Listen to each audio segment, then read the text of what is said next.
Hi, I'm Tyler. I was sitting at the kitchen table doing homework when Mom walked in with Robert, my stepdad of 3 years. She had that look on her face, the one she got when she was about to tell me something she knew I wouldn't like. "Tyler, honey, we need to talk," she said, sitting down across from me. Robert stood behind her, arms crossed. "Your mother and I have made a decision about our future." I closed my textbook. "Okay, what's up?" "Robert got an incredible job opportunity in Seattle," Mom said, her voice bright and fake. "It's a huge promotion, double his current salary." "That's great," I said slowly. "When does he start?" "2 weeks," Robert said. "We're moving next Saturday." My stomach dropped. "We're moving? But I'm in the middle of sophomore year. What about my friends? Basketball season just started." Mom glanced at Robert, then back at me. "Well, that's the thing. Robert's new position is very demanding, and we'll be getting settled. The apartment we found is pretty small." "What are you saying?" I interrupted. Robert cleared his throat. "You're 15 now, practically an adult. It's time you learned independence." "Independence?" I repeated. "You're leaving me here alone?" "Don't be dramatic," Mom said. "You have your part-time job at the grocery store. You're responsible. You'll figure it out." "Figure it out?" My voice cracked. "I'm 15. Where am I supposed to live?" "You can stay with friends," she said, avoiding my eyes. "Or maybe your grandmother. Grandma lives in Florida, and she can barely afford her own place." Robert sighed. "Look, kid, life throws curveballs. This is a great opportunity for us, and you need to understand that the world doesn't revolve around you." "I'm your son," I shouted at my mother. "How can you just leave me?" "Lower your voice," Robert snapped. "We've made our decision. You're old enough to handle this." Mom reached across the table. "Tyler, please understand." I jerked my hand away. "No, this is insane. You can't just abandon me." "We're not abandoning you," she said weakly. "We'll send money when we can." "When you can." I stood up so fast my chair fell backward.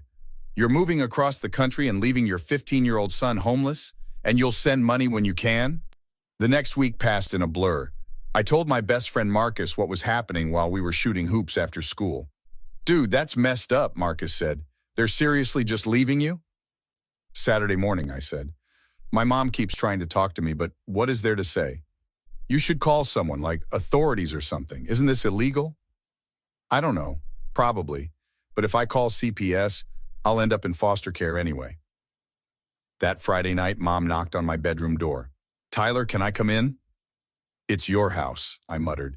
She sat on the edge of my bed. "I know you're angry." "Angry doesn't even begin to cover it." "This is what's best for our family," she said. "I'm your family. Or have you forgotten that?" "Of course I haven't forgotten. But Robert's career is more important than your son." "Got it." She flinched. "That's not fair." "You know what's not fair? Being abandoned by your own mother."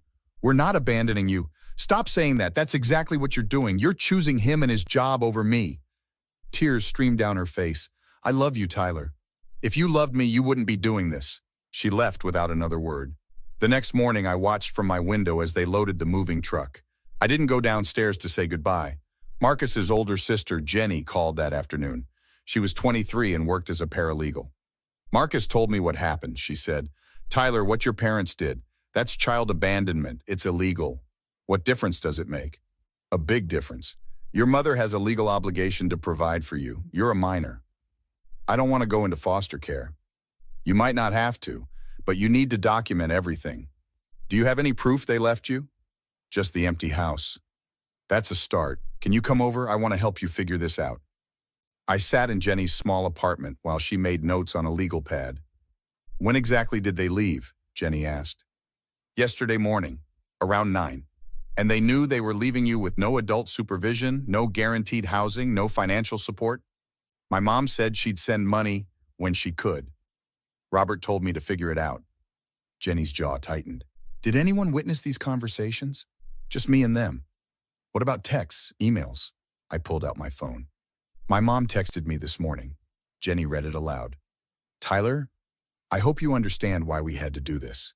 Robert's opportunity is once in a lifetime. You're strong enough to handle this." She looked up. "This is evidence of abandonment." "What can he do?" Marcus asked. "Contact Child Protective Services. Explore legal action for abandonment and failure to provide support." My stomach churned. "I don't want my mom to go to jail." "She made her choice, Tyler. Actions have consequences. Jenny's voice softened. What they did is serious. You're 15. You can't legally live alone. Over the next few days, Jenny contacted CPS. The social worker, Mrs. Chen, came to interview me. Tyler, I need you to tell me exactly what happened, Mrs. Chen said gently. I recounted everything. She took detailed notes. I'm going to contact your mother. What's her number? I gave it to her, my hand shaking. Mrs. Chen called right there. Mrs. Patterson?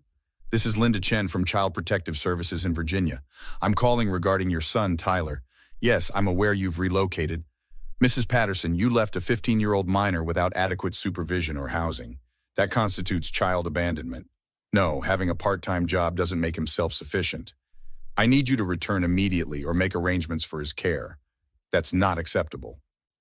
The conversation went on for 20 minutes. Mrs. Chen's expression grew harder. She finally hung up. Your mother claims you're practically an adult and that she offered to let you come to Seattle. That's a lie, I said. She said the apartment was too small. I believe you. She's refusing to return or arrange proper care. So what happens now? Foster care is one option. Another is finding a relative willing to take guardianship. My dad died when I was 8. My mom's mother is in Florida and can barely support herself. My phone buzzed, a text from my mother. Tyler, please don't make this a legal issue. You're being selfish. Robert and I deserve happiness too. I showed it to Jenny and Mrs. Chen. Jenny's eyes blazed. She's unbelievable. She typed rapidly. This is Jennifer Davidson, a paralegal representing Tyler. Your actions constitute criminal child abandonment. All further communication should go through legal channels. She hit send. My phone rang immediately. Mom. Don't answer, Jenny advised. A voicemail notification appeared. Jenny played it on speaker. Who do you think you are? Tyler is my son. You have no right to interfere. Tyler, if you're listening, call off this woman. We can work this out between us. Private business, Jenny repeated coldly. She abandoned her child and calls it private business. Mrs. Chen stood. I'm filing a formal abandonment case. In the meantime, Tyler can stay with the Davidsons under emergency placement. What will happen to my mom? She broke the law. She'll face consequences. 2 weeks later, Mom and Robert returned to Virginia. They'd been ordered to appear in court. They showed up at Marcus's house the night before the hearing. Mrs. Davidson answered the door. Can I help you? We're here to see our son, Robert said. Tyler doesn't want to see you. He's our child, Mom said. You can't keep him from us. I came down the stairs. I'll talk to them. We sat in the living room. Marcus and his parents stayed nearby. Mom looked awful, dark circles under her eyes, hair unwashed. Robert looked angry. Tyler, please, Mom started. You have to drop this lawsuit. You abandoned me. We offered to bring you to Seattle. No, you didn't. You said the apartment was too small and told me to figure it out. Robert leaned forward. Your mother and I have been under stress. Maybe we didn't handle things perfectly. Perfectly? My voice rose. You left a 15-year-old homeless. You weren't homeless, he argued. You had options. What options? Sleeping on friends' couches? Mom started crying. We made a mistake, okay? We're here now. We'll make it right. How? By taking me to Seattle against my will? We're your parents, Robert said. You'll do what we say. Jenny spoke up from the doorway. Actually, Tyler is under emergency CPS custody. You have no legal authority over him right now. Robert stood. Who the hell are you? Jennifer Davidson. I'm representing Tyler's interests. You're not even a real lawyer. No, but I work for several, and I've documented everything. Mom turned to me. Tyler, honey, we're family. Family forgives each other. You want me to forgive you? Yes, please, we'll do better. Robert's already looking for a bigger apartment. No. She blinked. What? No, I don't forgive you, and I'm not going anywhere with you. Tyler, please. You chose Robert's career over your own son. You only came back because the law forced you to. That's not true, isn't it? If Jenny hadn't filed that complaint, would you be here right now? Silence. That's what I thought. Robert's face reddened. You ungrateful little... We gave you everything. Until you didn't. Mom grabbed my hands. Tyler, I'm your mother. I love you. Please don't do this. I pulled away. If you loved me, you never would have left. Everyone makes mistakes. This wasn't a mistake. It was a choice. Robert stood abruptly. Fine. We'll see you in court. And when the judge hears how you're manipulating these people... Manipulating? Mr. Davidson stepped forward. Your stepson was abandoned. We took him in because it was the right thing to do. We'll get him back, Robert threatened. Will you? Jenny smiled coldly. We have texts, voicemails, witness statements, and testimony from a CPS worker. What do you have?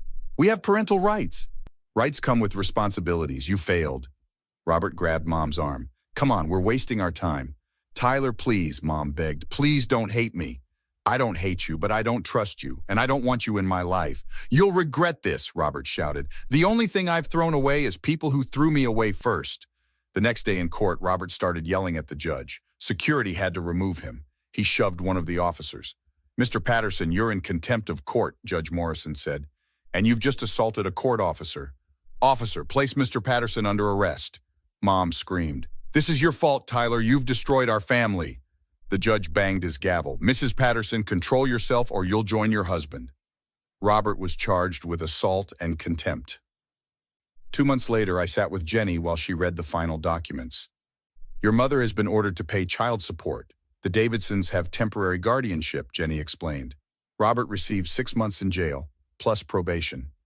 What about the abandonment charge? Your mother pleaded guilty. 3 years probation, parenting classes, and a permanent mark on her record. How are you doing? Jenny asked. I'm okay. The Davidsons are great. Your mom's been requesting supervised visits. I don't want to see her. Mrs. Chen stopped by later that week. Tyler, your mother has been calling. She wrote you a letter. Mrs. Chen handed me an envelope. I stared at it. I don't want it. You don't have to read it, but I promised I'd deliver it. After she left, I threw the letter in the trash. That night, curiosity got the better of me. I retrieved it. Tyler, I know I failed you. There's no excuse. Robert convinced me you'd be fine, that you were mature enough. I was weak and selfish. I chose my new marriage over my son, and I'll regret that forever. I don't expect forgiveness. I just want you to know I'm sorry. If you ever want to talk, I'm here, Mom. I tore it into pieces. A week later, Mom showed up at one of my basketball games. After the game, she approached me in the parking lot. Tyler, you were amazing out there, she said softly. What are you doing here? I wanted to see you, to talk. We have nothing to talk about. Please, just 5 minutes. No, you made your choice. I've made mine. I'm your mother. You were my mother. Now you're just someone who left me when I needed her most. Can't we start over? I'll do anything. There is no starting over. What you did can't be undone. So that's it? You'll just hate me forever? I don't hate you. I just don't want you in my life. She reached for me and I stepped back. Don't. You lost that right. I walked away, leaving her crying. That night, Marcus found me on his back porch. You okay, man? Yeah, I actually am. You think you'll ever forgive her? I don't know. Maybe someday. But right now, no. She doesn't deserve forgiveness. That's fair. Thanks for everything. You and your family. You guys saved me.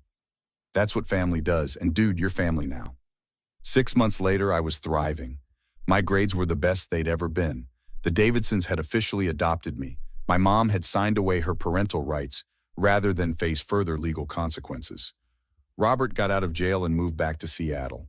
I heard he and my mom had separated. He blamed her for ruining his life. I felt nothing when I heard that. Jenny stopped by one evening while I was doing homework. How's my favorite client? Good, really good. I'm proud of you, Tyler. What you went through would break most people. I had help. You had people who cared, but you had the strength to stand up for yourself. She was right. I'd been thrown away, told to figure it out, and I had, just not the way my mom and Robert expected. I figured out that I deserved better. I figured out how to fight for myself, and I figured out that sometimes the family you choose is better than the family you're born into. My mom still sends letters occasionally. I don't read them. Maybe I will someday, but that's my choice to make, on my timeline. Nobody gets to abandon me and then decide when I should let them back in. Have you ever had to stand up for yourself against someone who was supposed to protect you? How did you handle it? Share your story in the comments below, and don't forget to like and subscribe for more real stories about overcoming betrayal and finding strength in the darkest moments.